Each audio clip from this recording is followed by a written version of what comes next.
and Namaste. Welcome back to another session with your War Chef at whatever.com. Today we are going to learn parathas. In one of our earlier sessions we learned how to make chapatis.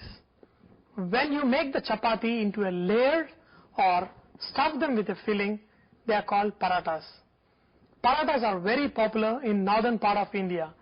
You can make parathas into such a wholesome meal by adding your favorite nutritious filling. You can make literally thousands of varieties of parathas. One important thing to remember when you are making a filling for a paratha is that all the ingredients in your filling should be either be minced or grated fine. Mincing makes it easy for a soft filling to be evenly distributed between the thin layers of the dough so that it is easier to roll your paratha. If you have green chilies or any ingredients that is not minced, it will tear your paratha when you roll. Let's make the dough for paratha. We can make the dough in couple of ways. The first is the same as chapati dough. You can look for that recipe in the chapatis videos at whatever.com.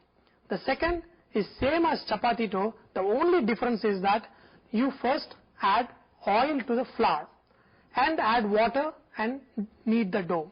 Add salt and then add little oil.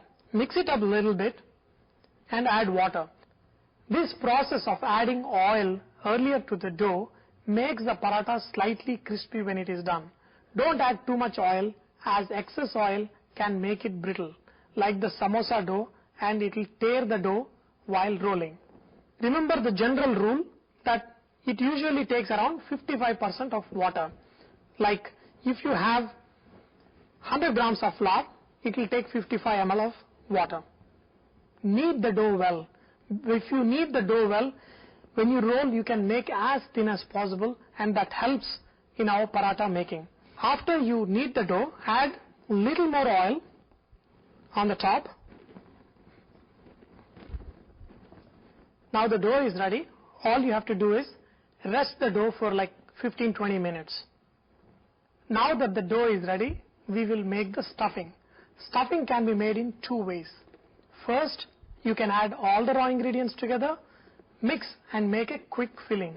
On the other hand, you can cook the ingredients beforehand and use that as a stuffing. I prefer the cooked version as it always turns out tastier. Let's make aloo paratha. Remember always that you need all your ingredients finely grated or finely chopped. So let's see how if you want to make it really quick. Add little salt. You could use cumin powder. You can use little coriander powder, little chili powder. You can add green chilies chopped finely and coriander leaves. You can add little chaat masala also to your parathas. All you have to do is make into a nice medium size fistful ball and then use it as a stuffing in your parathas. Now we are making a cooked version. In this version we are not going to add any whole spices. Even if you want to add cumin, you will add cumin powder. Add some ginger garlic paste, add some minced onion, add jeera powder, add your little green chilies, little chaat masala, chopped coriander, add salt, and if you want to add little chili powder, you can add and mix it good. I like to cook the ingredients because they bring out a nice flavor, and when I eat my paratha, I don't have to taste any raw spices in it. Now the spices are cooked, now I can smell nice aroma. Then you add your grated potatoes and mix it real good.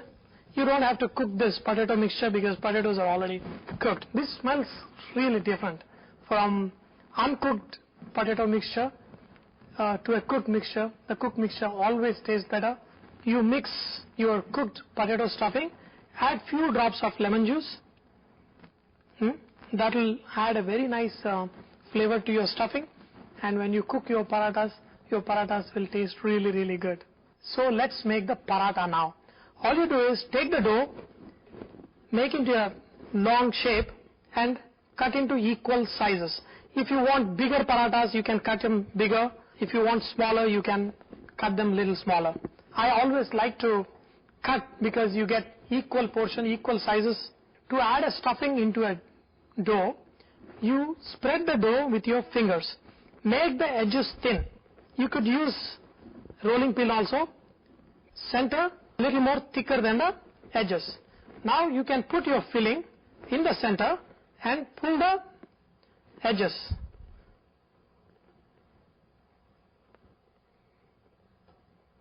It is necessary to seal the edges.